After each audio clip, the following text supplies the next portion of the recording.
Hello बच्चों, स्वागत है आप सभी का आपके अपने YouTube चैनल कैम्ब्रो अकेडमी में। तो पिछली क्लास में अपने बात की थी जो इनऑर्गेनिक सॉइल कोलॉइड थे उनके कंपैरिजन के बारे में, जो तीन अलग अलग थे। आज अपना जो टॉपिक है वो है कार्बनिक मृदा कोलॉइड। पिछली बार में अपने यहाँ कार्बनिक पढ़ा किया था, अभी कौन सा है?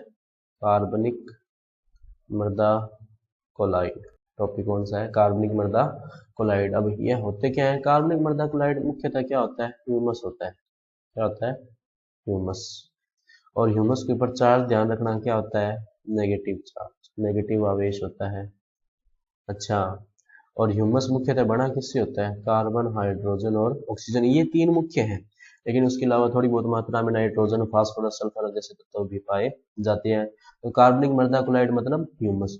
इंपॉर्टेंट जो है इसकी, वो इसकी प्रॉपर्टीज है, या अपने बात करें प्रॉपर्टीज से भी ज्यादा इंपॉर्टेंट जो है वो अंतर है किस किसके बीच में? कार्बनिक और अकार्बनिक मृदा क्लोराइड के बीच में अंतर। कार्बनिक मृदा क्लोराइड है इधर तो, और इधर कौन से हैं? अकार्बनिक मृदा क्लोराइड। तो करते हैं अपने वन बाय वन। तो सबसे पहला जो डिफरेंस आता है कार्बनिक और अकार्बनिक मृदा क्लोराइड के बीच में, वो देखो कौन सा आता है कि कार्बनिक मृदा क्लोराइड जो होते हैं वो किस मेनली किससे बने होते हैं? ह्यूमस से। किससे बने होते हैं? ह्यूमस से। लेकिन अकार्बनिक मृदा क्लोराइड किससे बने होते हैं? आयरन, एल्यूमिनियम, सिलिकेट व ऑक्साइड से बने होते हैं। ऑक्साइड इससे मिलकर बने होते हैं। दूसरा जो इसमें अंतर आता है वो आता है इनके तत्वों का। तो कार्बनिक मृदा क्लोराइड मुख्यतः होते हैं कार्बन, हाइड्रोजन और ऑक्सीजन। इसमें क्या होते हैं? आयरन होता है Fe, एल्यूमिनियम होता है Al, सिलिकॉन होता है Si और ऑक्सीजन होता है। ये चार इसके अंदर मुख्यतः होते हैं। थर्ड जो इसके अंदर आता है 3 नंबर वाला, वो देखो कौन सा आता है? वो इसमें आता है कि कार्बनिक मृदा क्लोराइड में ग्रुप कौन कौन से होते हैं। तो कौन कौन से समूह होते हैं? एक तो COOH समूह होता है, एक फिनोलिक समूह होता है। कौन सा होता है? फिनोलिक। फिनोलिक हो गया। और एक OH माइनस समूह उपस्थित होता है। लेकिन यहाँ पे सिर्फ और सिर्फ क्या होते हैं? OH माइनस समूह। नेक्स्ट अगर अपने इसमें बात करें तो नेक्स्ट जो गुण आता है इसका, या अंतर जो आता है, वो आता है इसकी CEC। तो कार्बनिक मृदा क्लोराइड की धनायन विनिमय क्षमता, धनायन विनिमय क्षमता, विनिमय क्षमता यानी कि CEC क्या होती है? उच्च होती है। और इसकी क्या होती है? निम्न होती है। अच्छा, होती कितनी है? उच्च तो होती है। ध्यान रखना, जो कार्बनिक मृदा क्लोराइड है उसकी CEC जो होती है वो होती है 150 से 300। और मात्रक क्या होता है? सेंटीमोल किलोग्राम इनवर्स। लेकिन अकार्बनिक मृदा क्लोराइड की कितनी होती है? लगभग 3 से 100 सेंटीमोल किलोग्राम इनवर्स। अच्छा, जल धारण क्षमता की अगर अपने बात करें, अगर जल धारण क्षमता की बात करें तो जल धारण क्षमता जो होती है वो कार्बनिक मृदा क्लोराइड की तो उच्च होती है, और इसकी क्या होती है? निम्न होती है। तो ये तो हो गए उनके अंतर, कार्बनिक और अकार्बनिक मृदा क्लोराइड के। इंपॉर्टेंट है बच्चों, ध्यान रखना, ये आपको अच्छे से पता होने चाहिए। फिर आते हैं महत्व। कार्बनिक मृदा क्लोराइड का महत्व क्या है? महत्व कह लो, गुण कह लो, उपयोग कह लो, एक ही बात होती है। कार्बनिक मृदा क्लोराइड के महत्व, महत्व कह लो, गुण कह लो, उपयोग कह लो, एक ही बात है। अच्छा, पहला जो इसमें आता है वो देखो कौन सा आता है कि जो कार्बनिक मृदा क्लोराइड होते हैं वो मृदा की संरचना सुधारते हैं, संरचना में सुधार करते हैं या संरचना सुधारते हैं। दूसरा जो इसके अंदर आता है वो जो आता है वो आता है धनायन विनिमय क्षमता यानी CEC। जिस मृदा में कार्बनिक मृदा क्लोराइड होंगे उसकी धनायन विनिमय क्षमता क्या होगी? उच्च होगी।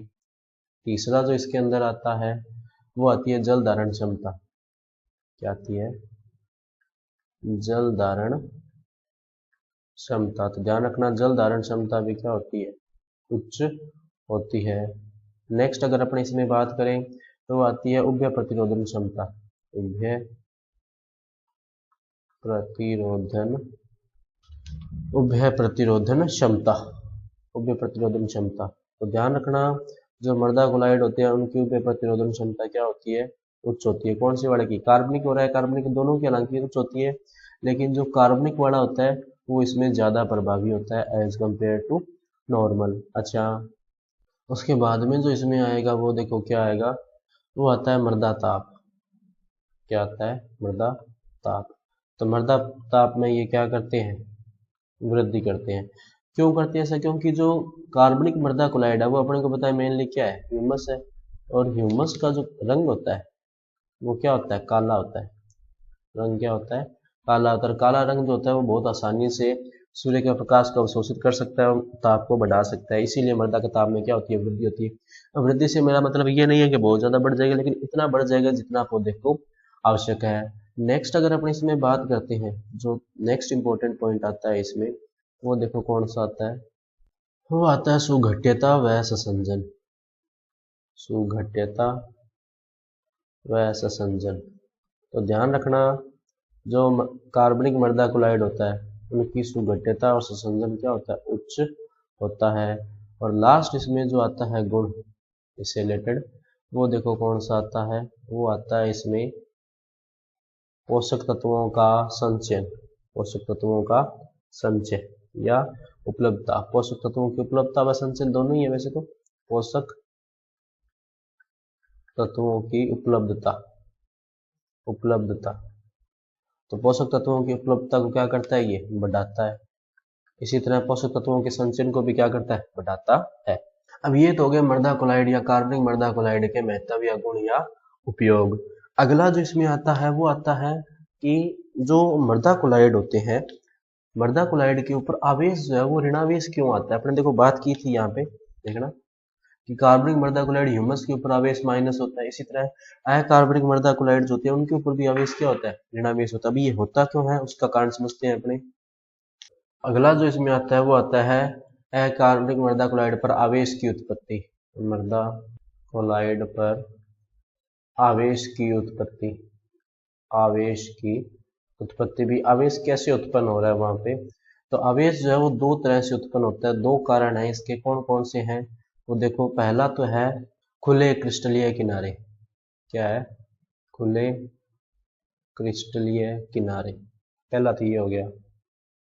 दूसरा जो इसके अंदर है वो है समाकृतिक प्रतिस्थापन। समाकृतिक प्रतिस्थापन। दूसरा कौन सा है? समाकृतिक प्रतिस्थापन। पहला तो है खुले क्रिस्टलीय किनारे, दूसरा क्या है? समाकृतिक प्रतिस्थापन। अब ये है क्या? अपने बात करते हैं वन बाय वन। सबसे पहले बात करें अगर खुले क्रिस्टलीय किनारे, इसकी बात करते हैं। खुले क्रिस्टलीय किनारे, अब इसका क्या मतलब हुआ देखते हैं अपने। अब खुले क्रिस्टलीय किनारे से क्या मतलब है, इसको समझने के लिए अपने एक चित्र बनाता हूँ आपके लिए। देखो ये जैसे ये कोई मृदा क्रिस्टल है जिसका किनारा ये बड़ा है। अब क्या होगा ना कि यहाँ पे जो ये बिल्कुल सेंटर में जो बैठे अणु, उनको तो कोई दिक्कत नहीं है, उनकी तो सारी संयोजकताएं पूरी हो रखी होगी। लेकिन ये जो सतह के ऊपर बैठे हैं, जिसको मैं अपने इसे डार्क कर रहा हूँ यहाँ पे, जैसे इस सतह के ऊपर कोई अगर बैठा होगा, जैसे मान लो यहाँ पर कोई अणु बैठा है, तो उसकी सारी संयोजकताएं जो पूरी नहीं होगी, सारी संयोजकताएं पूरी नहीं होंगी। और साथ में ऊपर आके कौन जुड़ जाएगा? OH और ऑक्सीजन, जिसके कारण आवेश क्या आ जाएगा? ऋणावेश आ जाएगा। तो समझना यहाँ पे कि जो सतह के ऊपर स्थित परमाणु पर, सतह पर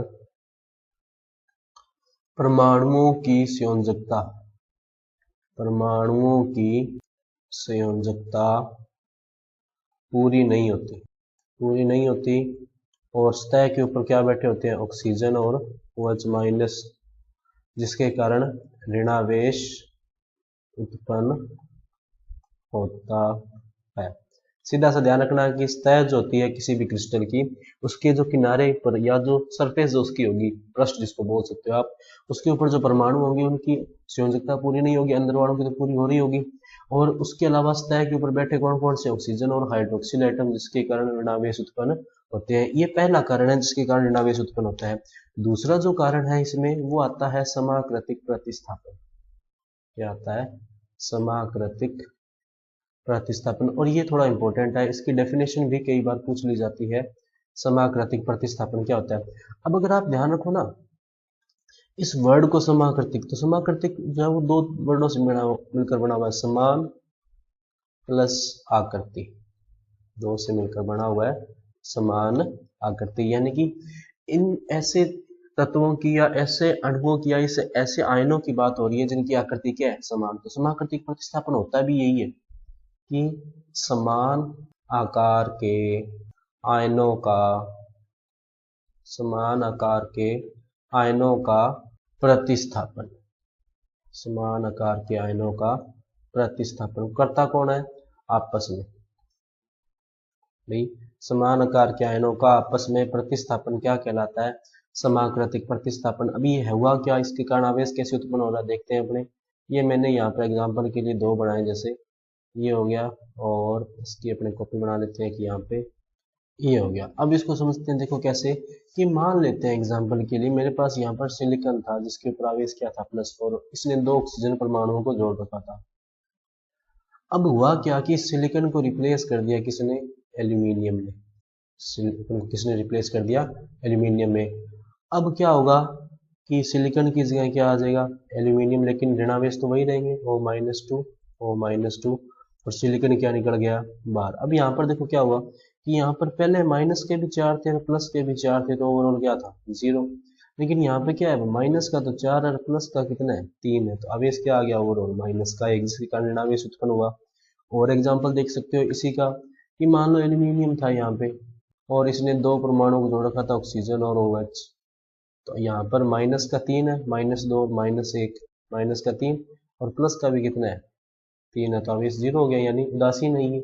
लेकिन हुआ क्या कि एल्यूमिनियम को रिप्लेस कर दिया किसने, मैग्नीशियम ने। तो क्या होगा, यहाँ पे मैग्नीशियम आ जाएगा एल्यूमिनियम की जगह, और बाकी जो दो ऋणावेश है वो तो सेम रहेंगे, O-2 और OH-1, और बाहर क्या निकल गया Al+3। अब यहाँ पर भी क्या हुआ, माइनस का तो 3 है, प्लस का कितना है 2, तो ओवरऑल आवेश क्या आ गया -1, ऋणावेश उत्पन्न हो गया। अच्छा, अब ऐसा भी पॉसिबल है कि पहले सिलिकॉन था, सिलिकॉन की जगह एल्यूमिनियम आया, एल्यूमिनियम की जगह मैग्नीशियम आ गया, हो सकता है मैग्नीशियम को आगे सोडियम रिप्लेस कर दे। तो ऐसे धीरे धीरे करते ऋणावेश उत्पन्न होता जाता है। तो ये क्या होता है, समाकृतिक प्रतिस्थापन, जिसके कारण मृदा क्लोराइड के ऊपर ऋणावेश उत्पन्न होता है। तो और इसी के साथ बच्चों आपका चैप्टर नंबर 3 जो है वो कंप्लीट हो गया। अगर आपका इससे रिलेटेड कोई डाउट हो, कोई सजेशन हो, तो आप हमें कमेंट सेक्शन में बता सकते हैं। और अगर ये PDF डाउनलोड करनी है तो आप टेलीग्राम चैनल से डाउनलोड कर सकते हैं, जिसका लिंक आपको नीचे डिस्क्रिप्शन में दिया हुआ है। तो मिलते हैं अगली क्लास में, तब तक के लिए पढ़ते रहिए, नमस्ते।